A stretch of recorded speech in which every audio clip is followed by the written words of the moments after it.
Moviegoers all over the world are excited and ready to get back in cinema seats now that movie theaters have reopened and the vaccination against COVID-19 is rolling out. At least that's what the movie makers want to happen. The most recent releases from big-name movie studios aren't doing quite as well selling cinema tickets as people hoped, as the latest big blockbuster offerings, Black Widow and Space Jam, are sinking at the box office. Today, join us as we take a close look into exactly why that is. Movies released between May and August typically do super well and make loads of money. This is because the summer months encourage people to go out with their friends and family and on cute dates. Summer is the time for socializing, and movie theaters tend to be so busy and popular that they call this period popcorn season. So after over a year of cinemas being closed and off limits, it makes sense that everyone predicted that theaters this summer would be busier than ever. After all, it's a perfect scenario, right? We've got people desperate to socialize, a brand new vaccine protecting us against COVID, and blockbuster movies just ready and waiting to be watched. Right? Wrong. There's a whole lot of stuff going on at the moment that people haven't been able to accurately predict. I mean, after all, we are living in unprecedented times now, right? The vaccine so far has had an incredibly successful rollout, and more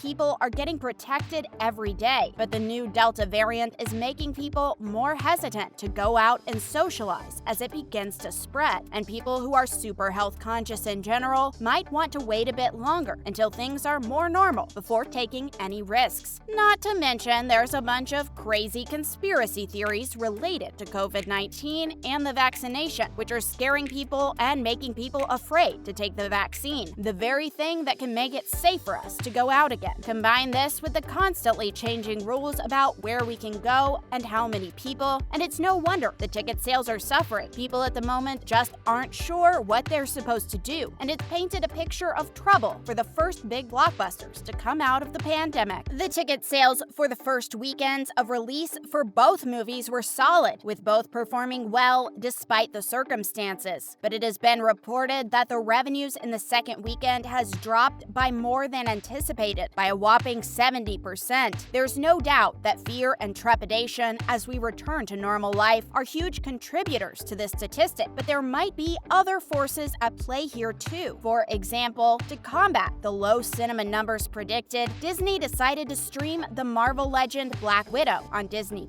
their hugely popular streaming service. They were obviously choosing to do this in case people didn't want to go out, and instead advertise the movie as being available to rent in the comfort of your own home for $30. This happened at exactly the same time as the cinema release, being launched in theaters and on Disney+ on the exact same day. Similarly, HBO Max was streaming the Space Jam hit sequel for free at the same time it got launched in theaters worldwide. For people that already had a subscription to HBO Max, it's a no-brainer to be able to stay at home and watch the latest LeBron James and Looney Tunes release for free. It's not all doom and gloom though, as like we said earlier, there was a decent amount of people watching the movie on release weekend. In fact, these numbers were higher than previously expected. An expert exhibition analyst from MKM Partners, Eric Handler, has spoken about his opinions of the trend. He says, the avid moviegoers who want to go to the movies are coming back, but the ramp up from here looks like it's going to be slower than we hoped. What Handler is saying is that people who are huge fans of the movie experience and have spent all of lockdown missing the atmosphere, the huge screens, surround sound, and movie snacks have certainly come back into the theater way of life. This was proven by the high numbers on release weekend, as these people wanted to see both movies as soon as possible and couldn't wait for week 2. However, the people who previously went to the movies but weren't so passionate about it, who enjoy watching the film itself more than the actual experience, usually show up after the initial release, when it's a bit quieter, or when they have more time in their diaries. These are the people who have elected to stay at home and stream the movies, as they can easily skip the cinema experience and enjoy the movie just as much from their own sofas. This sentiment was echoed by movie producer and head of Tisch School of the Arts, Peter Newman, has his own opinions about the strange numbers. He believes the people who go the first weekend are the loyal fans. That starts to decrease really rapidly after 3 days, when people have choices and can watch it at home. It becomes less compulsive to go see it in theaters. Fans of Marvel that were desperate to see the latest Avenger offering on the big screen, and fans of the original Space Jam would have been desperate to go see it. But the average movie watcher would have been content to stay at home where it's comfy, and you don't have to worry about things like popcorn prices and parking, or people could have just skipped watching either of them completely. Newman also goes on to say that it's been proven before that movies with a big blockbuster opening always have a huge drop if they are available on some kind of streaming service later that week. If people can get away with watching it at home, they are more likely to do just that. Research from the National Research Group has pretty much confirmed this theory. Consumers were recently surveyed, and 74% of people said they would be comfortable going to the cinema. This is much lower from the week before, when it was 79%, and the lowest result in the series since the beginning of June. Out of the 26% who said they would not be comfortable going to the cinema, around half of these people said that this is because of new COVID-19 variants that are spreading and their worries surrounding this issue. And they're not completely wrong. As places are beginning to open up again, COVID numbers are rising as people are choosing not to bother with masks and social distancing. There are more reasons than just the pandemic for the low viewing numbers. More and more over the last few years, piracy technology keeps getting better. With movies streaming online now, it is giving people who illegally upload movies to download other avenues to get their stock from. Disney Plus and HBO Max have both experienced this piracy on their streaming services, as releases through the online platforms during the height of lockdown were also subjected to illegal downloading and sharing. Because it is easier than ever to get your hands on brand new movies for free, despite the fact it is legal, more and more people will be doing it. And the proof is, unfortunately, in the numbers. Theater owners, distributors, and exhibitors are all frustrated at how this is turning out for them. The way movies are being released and distributed is changing as frequently as governments are changing their COVID-19 rules for the public. It's confusing, and it seems that studios are only sabotaging themselves in the end. The National Association of Theater Owners expressed their disappointment recently, putting Disney on blast for sabotaging their own movies. They feel as though by putting Black Widow onto stream at the same time as the movie release, they were taking sales away from the box office, whilst making the streaming service seem less profitable by having it alongside the cinema. As neither of the distribution outlets had exclusivity, profit was lost on both sides. The association said the many questions raised by Disney's limited release of streaming data opening weekend are being rapidly answered by Black Widow's disappointing and anomalous performance. The most important answer is that simultaneous release is a pandemic-era artifact that should be left to history with the pandemic itself. They certainly didn't pull their punches with that statement. Some believe that this is actually a strategy for the studios to leave their options open. If they can get money from both sides, then it works, right? But what if having both options open diminishes each side? We will have to wait and see what the future holds to see if this plan actually works or not. Thanks for watching today's video. Make sure to leave a like down below if you enjoyed it, and don't forget to turn on notifications so you keep up to date with all our brand new content. See you soon.